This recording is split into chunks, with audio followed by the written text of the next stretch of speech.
So guys, good evening. How is your day today?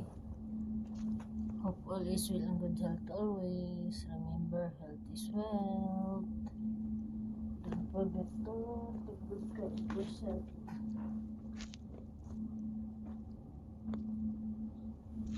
Prioritize your health and watch out your diet and have exercise. Especially when we are 40 and above. We need to